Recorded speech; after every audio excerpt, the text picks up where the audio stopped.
خلاصہ آپ حضرات کے سامنے گزشتہ ہفتے آ گیا ہے.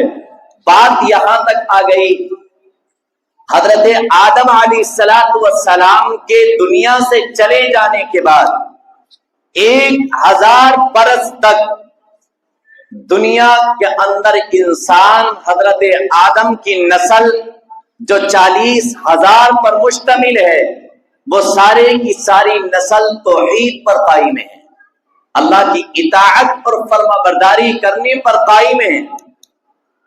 1000 برس کا جو وقت تھا، اس کے گزرنے کے بعد جب 200 برس کا جو درمیانی وقت ہے وہ شروع ہوا ہے، تو اس کے اندر حضرت آدم علیہ السلام کی اولاد کے اندر بت پرستی عام ہو گئی، اور ان لوگوں نے مشہور اور معروف جو اللہ کے نیک بندے تھے، اللہ کے مطیع اور فرما بردار بندے تھے، ان کے مجسموں کو بنا لیا، ان کی تصویروں کو بنا کر ایک جگہ پر رکھ دیا. نسلیں چلتی رہیں، ایک نسل گزری، دوسری گزری، انہوں نے یہ سمجھا کہ ہمارے آباء و اجداد انہی کی عبادت کیا کرتے تھے. ان مشہور ہستیوں کا نام اللہ نے قرآن میں ذکر کیا ہے، وَدًّا وَلَا سُوَاعًا وَلَا يَغُوثَ وَيَعُوقَ وَالنَّسْرَ. یہ 5 لوگ تھے، ود، سواع، یغوث، یعوق، نصر. یہ 5 افراد تھے جو اللہ کے نیک بندے تھے. ان کے مجسمے بنا کر حضرت آدم علیہ السلام کی ذریت کے اندر بت پرستی آ گئی. اب اللہ نے اس دنیا کو جس مقصد کے لیے پیدا کیا تھا، اپنی حمد اور ثنا کے لیے، وہ مقصد فوت ہو گیا. اور ظاہر سی بات ہے، جب یہ مقصد ختم ہو گیا تو اب اللہ کو ضرورت پڑی رسول کو بھیجنے کی. اب اللہ تبارک و تعالی نے ایک پیغمبر کا انتخاب کیا جو 1200 برس کے بعد اس دنیا میں تشریف لائے، اور ان کا نام عبد الجبار اور لقب حضرت نوح علیہ السلام ہے. آپ دنیا کے اندر تشریف لائے، آپ نے اپنی قوم کو دعوت دی، بارہا سمجھایا کہ اللہ کی عبادت کرو، اللہ کی اطاعت کرو، اللہ کے حکموں پر چلو، تمہیں اسی مقصد کے لیے پیدا کیا گیا ہے. لیکن قوم نے آپ کی بات نہیں مانی. 950 برس کا عرصہ گزر گیا، یعنی آپ 950 برس تک مسلسل اپنی قوم کو دعوت دیتے رہے. قوم نے آپ کی بات کو نہیں مانا. اب اللہ نے حکم دیا کہ آپ ایک کشتی کو تیار کر لو. حضرت نوح علیہ السلام نے ایک کشتی تیار کی، اور کشتی کے اندر اللہ تبارک و تعالی نے یہ حکم دیا تھا کہ اس کشتی کے اندر آپ ہر قسم کے جانوروں کا ایک ایک جوڑا، اور جو درخت ہیں ان کا ایک ایک پودا، اور جو انسان آپ کے ماننے والے ہیں ان کو آپ اس کشتی میں لے کر سوار ہو جاؤ. اب آپ کی قوم پر عذاب آئے گا. حضرت نوح علیہ السلام نے کشتی تیار کی. قوم نے آپ کو کشتی تیار کرنے کے مرحلے میں بھی بہت ستایا، یہاں تک کہ آپ نے جو کشتی تیار کی ہے اس میں پاخانہ کر جاتے تھے. اتنا آپ کو پریشان کیا، اتنا آپ کو ستایا. الغرض اللہ کا حکم آن پہنچا. اللہ نے فرمایا کہ کشتی کے اندر آپ سوار ہو جاؤ، اب انہیں پانی کے ذریعے ہلاک کیا جائے گا. لہذا آپ کی قوم کو اللہ نے زمینی پانی سے، تنور سے پانی ابل پڑا، آسمان سے پانی کی موسلادھار بارش ہوئی ہے. اللہ نے اس ساری قوم کو تباہ و برباد کر دیا، پوری قوم ختم ہو گئی. اب کشتی کے اندر جو لوگ سوار ہیں ان کی تعداد 80 مرد اور زن، یعنی 80 مرد اور عورتیں کشتی کے اندر سوار تھے. کشتی جودی پہاڑ پر ٹھہری.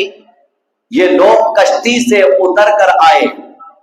کشتی میں صرف 3 لوگ حضرت آدم نوح علیہ السلام کے تینوں بیٹے، جن میں ایک کا نام سام ہے، ایک کا نام حام ہے، ایک کا نام یافس ہے، 80 مرد اور عورتوں میں سے صرف ان کے اولاد ہوئی، باقی کسی کے کوئی اولاد نہیں ہوئی۔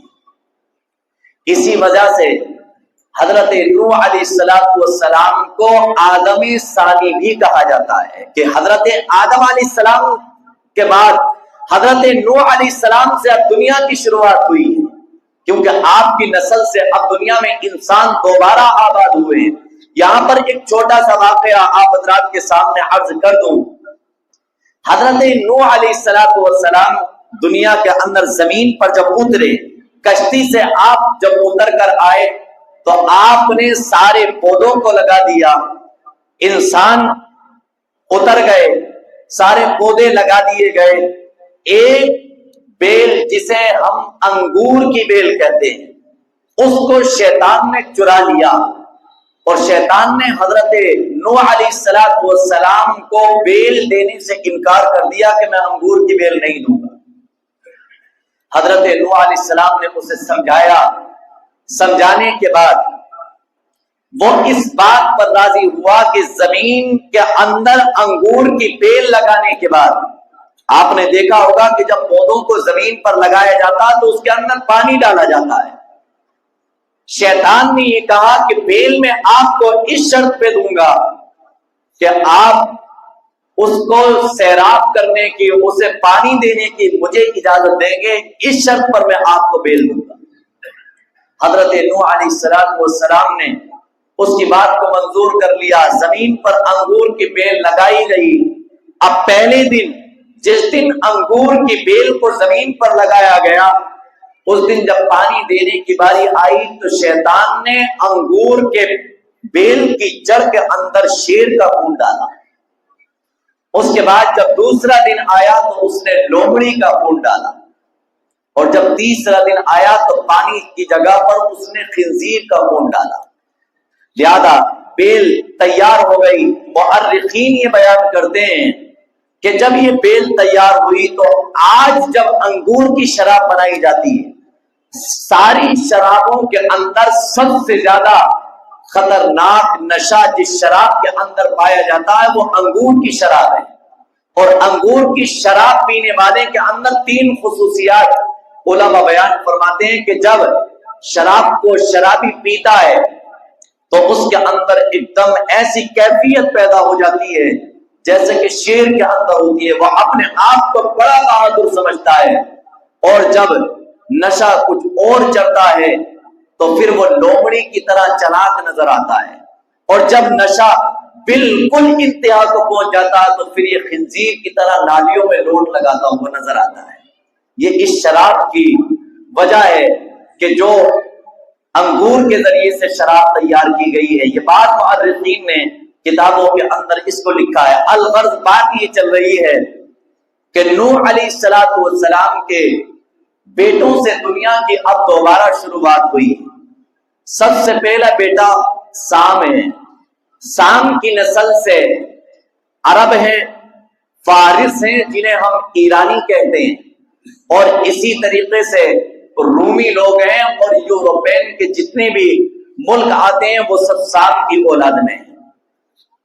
اسی طریقے سے حام کی اولاد کے اندر ترکی کے باشندے ہیں، چین کے باشندے ہیں، اور ہندوستان کی سرزمین کے باشندے ہیں، اور اسی کی نسل سے یاجوج اور ماجوج بھی ہیں جو قیامت کے قریب نکل کر آئیں گے۔ اور یافس کی اولاد سے افریقہ آباد کیا گیا ہے، اس کے اندر سوڈانی ہیں، قبطی ہیں، بربری ہیں، یہ سارے کے سارے لوگ یافس کی اولاد سے ہیں۔